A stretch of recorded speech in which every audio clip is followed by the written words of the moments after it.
Hello friends, welcome back to the Little Shop of Hoarders and the PDX Picker channel. I'm Chris. We have some more orders that have sold for me on eBay. Most of these sold while I was on vacation mode, but we have I think a couple that are going to be sold over this last weekend. So also want to give an update on some post office issues that I've been having, so stick around after the intro song. We'll get into all that fun stuff. Wanna buy that Farrah Fawcett poster? There's dispensers and a toaster. Don't know why. That kind of stuff you throw away. I'll sell on eBay. All right, so today is March 31st, last day of March. Tomorrow I'm going to film another video, and we'll go over my March results. And it's very surprising, I'll tell you that much. Based off of what was going on earlier in the month, it is surprising for sure. Let's go ahead and pull the first order that sold for me. I've got some pretty good sales, some just average, but some good bolos to be on the lookout for. This first item, I can't remember where I got it, but I do this so often, so I hope you all learn from me. I'm pretty sure I got this off of Whatnot, and that would probably have caused it, and I bet you I didn't pay too much, but nice looking Nike hoodie here. Nothing spectacular about it, so I bet you I looked it up. I paid about $4 for this, just a little more than that. Looks good, right? And this is another reason why not to buy on Whatnot, but I do this so often, even when I'm buying things from a thrift store or whatever. I did sell this for $13, but you see that giant stain there? I'm surprised somebody bought this at all. I highlighted that very clearly. I put please read in the title, so the person should know for sure what they're getting themselves into. But in spite of that, I still sold it for $13 plus shipping. I still made a profit. But man, don't be like me. Stop. I'm talking to myself right now. Stop buying stuff that's stained, Chris. It's frustrating. I don't know exactly why this sold. I had it listed it for I think $17.99, and somebody sent me an offer. And at first I was like, oh, that's not a very good offer. But then I reminded myself, well, take anything for crying out loud, because this probably was destined for the donate pile otherwise. So anyway, gosh, it's frustrating. These are surprising to me. I've never heard of these. Maybe some of you plush sellers or just plush collectors, I don't know. Maybe you've heard of this, but I picked this up at an estate sale. I had a really good luck at that estate sale. So I bought the Coach purse and wallet and this, and I think one other thing that hasn't sold yet. But this is, what's it called? A Sad Sam Honey. So I think the brand is Sad Sam. The name of the dog is Honey. I don't know. It's a Sweet Angel plush. Paid $1. Listed it for $15, and it sold in like a month or less. Super fast. This is vintage. It's from probably the 90s, but there's a lot of these that sell. I don't know. Anyway, new plush thing to be on the lookout for. It's got a pretty, like the eyes. You see how they're sad? That's how you can usually tell what they are. This one actually didn't have a tag, so Google Lens to the rescue. But Sad Sam, well, it has a tag. You just can't read it. Sad Sam, not too bad of a pickup. Go into one more item, and then I'll just talk about those post office updates.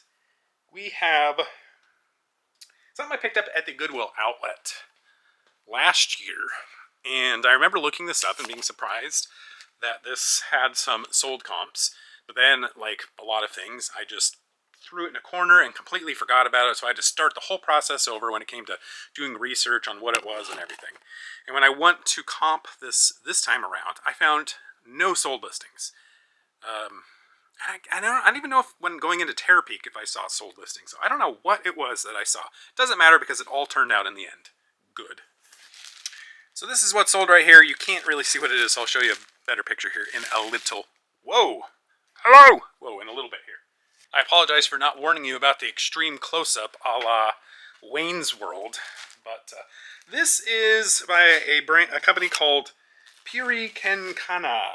It's like a Indonesian, I believe, batik dress.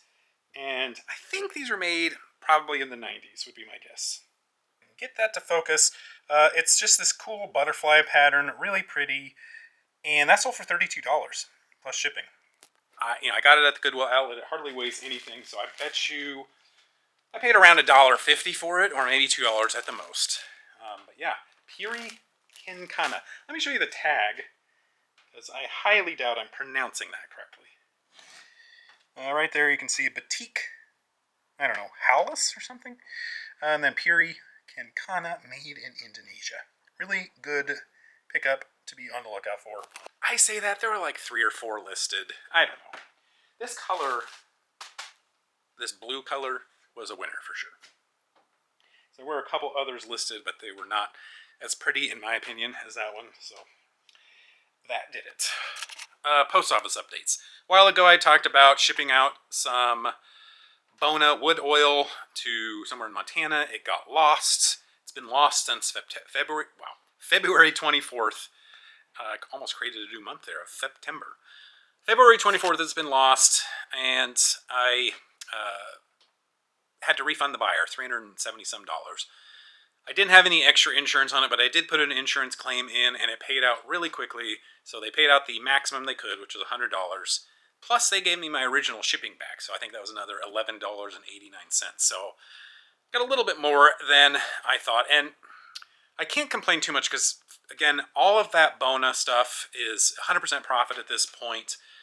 Even if we were taking out cost of goods, it was only about $2.75 per can times 3, so we're looking at less than $9. So still, even though it was much less than it could have been, it was quite a good profit. And it's just frustrating because it's just lost somewhere. It's a big box.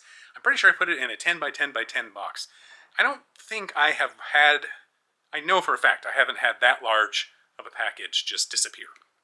So it's pretty amazing. My thought is somehow the box got destroyed, and so that's why it's lost. It's not that the actual box just disappeared. I'm guessing somehow the box got destroyed.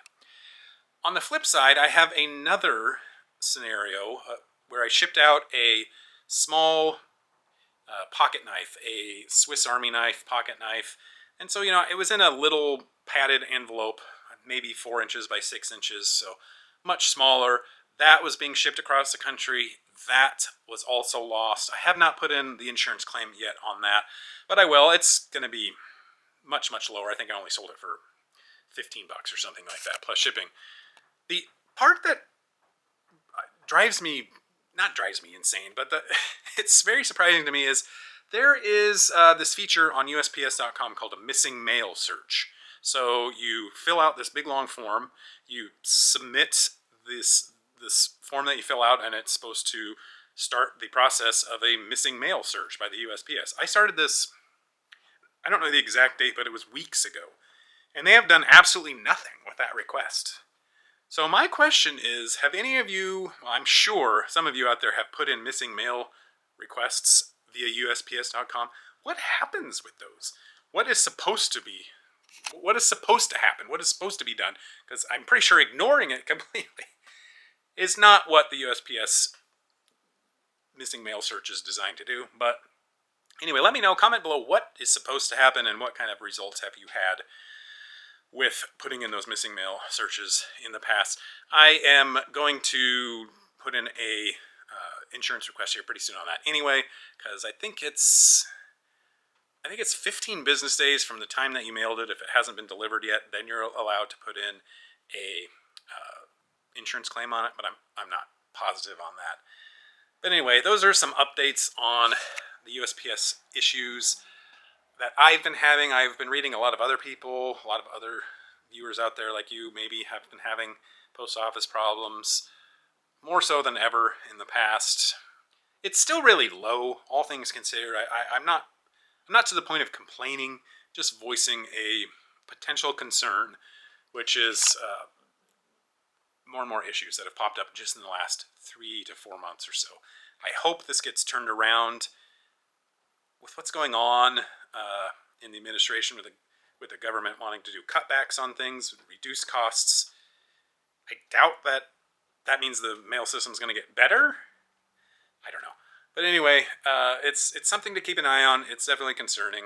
And I know some resellers out there, Shed Flips in particular, they're out of Louisiana. They have gone to shipping they have a daily UPS pickup now, and they ship a lot of their items out via UPS instead of the post office because of all the issues. Might have to start looking into that. It's not for being on the West Coast, shipping things UPS isn't very cost effective a lot of the time. So I really hope the post office gets their acts together, because otherwise shipping costs are going to go up a lot. Another item sold from the shipping container. These are just little rinky-dink, not big money sellers. It's a Black & Decker 18 volt battery. I don't have a way to test this, so I sold it for parts only. I guess you can recharge these if somebody goes to use this and it doesn't work. Maybe there's a way to recharge it and get it to work again. But that sold for $17.99, free shipping.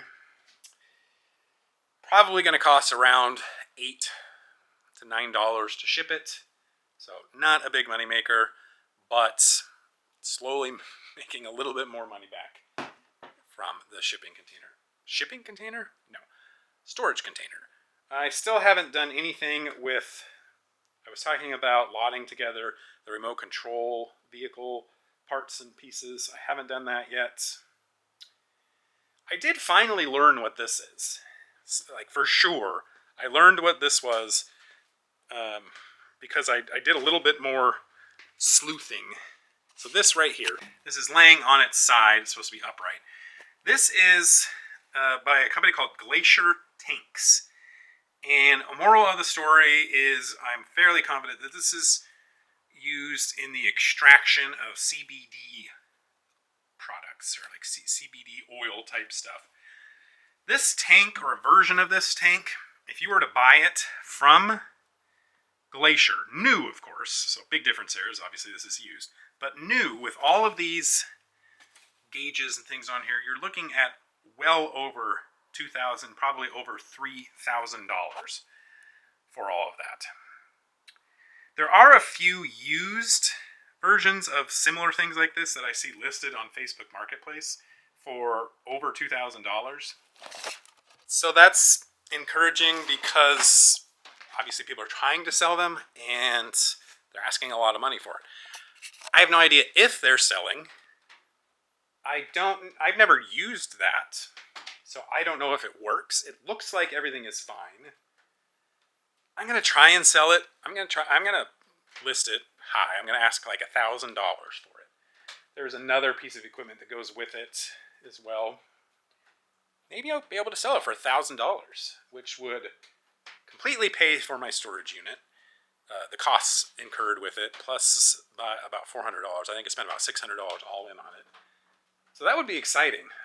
But it's also daunting. It's scary because I don't like to sell stuff that I don't really know what it is. You know, I don't know what it's missing. I don't know what is required to get it up and running.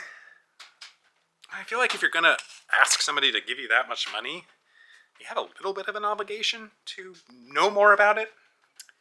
I do have a friend who their family is in the business of CBD, and he told me originally that that's what he thought it was, but now I have confirmed that that's what it is. So I might try and reach out to him to get a little bit more details on it. But you know, I just want to. I don't want to sell somebody something, have them pay me $1,000, and then they go to use it and it completely doesn't work. You know, something like that. But I guess if I put that it's untested, buyer beware. I don't know. I listed this semi-recently, and it sold much quicker. I bought 4 of these. 2 of them took, I don't know, 6+ months to sell, and then this one sold in much quicker time.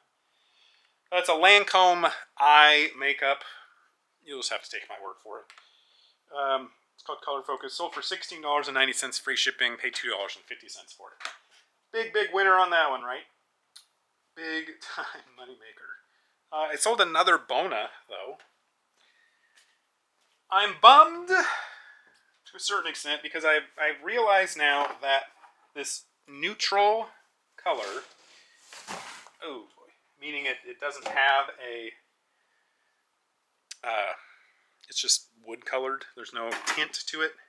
That seems to be the popular one, and I think I only have one left after this. I started with a lot, maybe 13 or 9, I don't know. At least 9, I know that for sure.